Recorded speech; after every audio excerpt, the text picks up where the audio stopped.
Today we're going to step back in time, way back to the Industrial Revolution. It was a period that completely reshaped the world, but we're going to focus on a part of that story that often gets left out, the lives of millions of children, whose daily reality was something we can barely imagine today. So, to get us started, think about your own school day for a second. Now, what do you picture when you think of a kid your age back in the 1800s? What was their school day like? Well, here's the shocking answer. For a huge number of them, there was no school, no classrooms, no teachers, and definitely no homework. Their day was a brutal 12 to 14-hour shift inside a noisy, dangerous factory or a pitch-black, suffocating mine. That was their normal. So you have to ask, how on earth did this become normal for so many kids? It all started with a massive shift in how people lived and worked, a change that really turned the whole world upside down. This whole era was called the Industrial Revolution. See, before this, most people were farmers. But then, new machines were invented, and suddenly these huge factories started popping up in cities. So families packed up and moved from the quiet countryside into the bustling cities, all searching for a job. Now you might be wondering, why hire kids? Well, from a factory owner's perspective, it made a pretty grim kind of sense. For one, you could pay them way less than an adult. We're talking just a few pennies for a whole day's work. Their small hands and bodies could also fit into tight spaces on the machines that adults couldn't. But the biggest reason? Families were just so poor that they needed every single penny they could get, even if it meant their 6-year-old had to work just for them to survive. All right, let's actually go inside one of these places. We're going to start with the textile mills.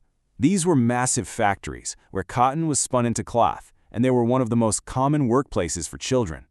Try to picture this. You're standing on your feet for 14 hours. The noise from the machinery is absolutely deafening. You can't even think. The air is so full of cotton dust, it's actually hard to breathe.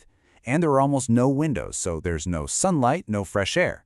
This wasn't just a hard job. It was an unbelievably exhausting and unhealthy place to be. A lot of the youngest kids had a job with a pretty specific name. They were called scavengers. Their job was to pick up the loose bits of cotton that fell on the floor under the machines. Sounds simple enough, right? Well, here's the terrifying part. To keep production going, the factory owners never, ever stopped the machines. So these kids had to literally crawl underneath the massive pounding equipment while it was still running. It was easily one of the most dangerous jobs in the whole place. Another really common job was being a piecer. A piecer's job was to watch the big spinning machines, and the second a thread broke, they had to rush over and tie it back together. And yep, you guessed it, just like the scavengers, they had to do this while the machine was going full speed. Their small fingers were perfect for the job, but it meant they were constantly leaning over fast-moving parts, risking their hands, their hair, anything getting caught in the machinery. Now, the factories were bad enough, but they weren't the only dangerous workplaces. The Industrial Revolution ran on coal, which meant that deep underground, in the dark, kids were also being put to work in the mines. And if you thought the factories sounded bad, the mines were on a whole other level. Kids worked for hours in almost complete darkness, maybe with just one candle. Tunnels could collapse, they could flood without warning, or even fill with explosive gas. And all day long, you were breathing in thick coal dust that would mess up your lungs for the rest of your life. The absolute youngest children in the mines, we're talking maybe 5 or 6 years old, were called trappers. Their only job was to sit by themselves in a dark tunnel for up to 12 hours a day. And just wait. When they heard a coal cart coming, they'd pull a string to open a door. That's it. It was incredibly lonely and scary work. Once kids got a bit older and stronger, they might become a hurriers. A hurrier's job was to move the heavy carts of coal from where it was mined to the main shaft. This was just pure back-breaking labor. And the way they did it was unbelievably brutal. They were literally strapped into a harness that had a chain attached to a heavy cart. And because the tunnels were so small, they often had to crawl on their hands and knees, dragging all that weight behind them through dark, wet passages for hours and hours.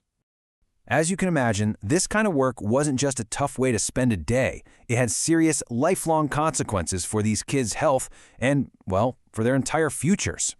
I mean, working these jobs while your body is still growing caused all sorts of problems. Many kids didn't grow properly because they were malnourished and never saw the sun. The constant repetitive work often led to permanent deformities in their backs and legs.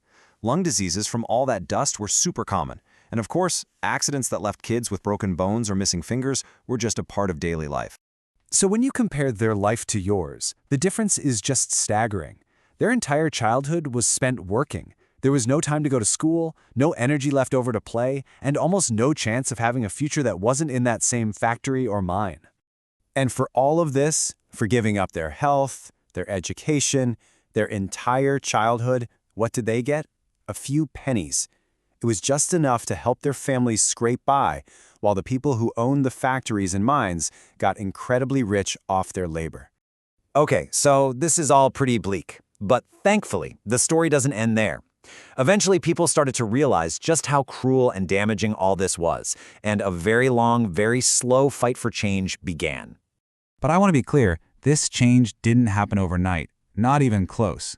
It was a difficult fight that took decades. The first laws they passed to limit work hours were mostly ignored. But over time, as more people learned the truth, the calls for reform got louder and louder.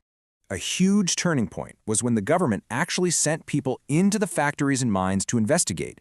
They talked to the children, and they published reports that described the horrifying conditions in detail. And when the public read these stories, they were absolutely shocked and outraged. That public pressure was the key to finally getting politicians to pass real, effective laws. It took a long, long time, but eventually laws were passed that made school mandatory and basically ended child labor as they knew it. This whole history is a powerful reminder of why we have rules to protect kids, and it leaves us with a pretty important question to think about. Looking back at this story, what basic rights do you think every single child in the world deserves today?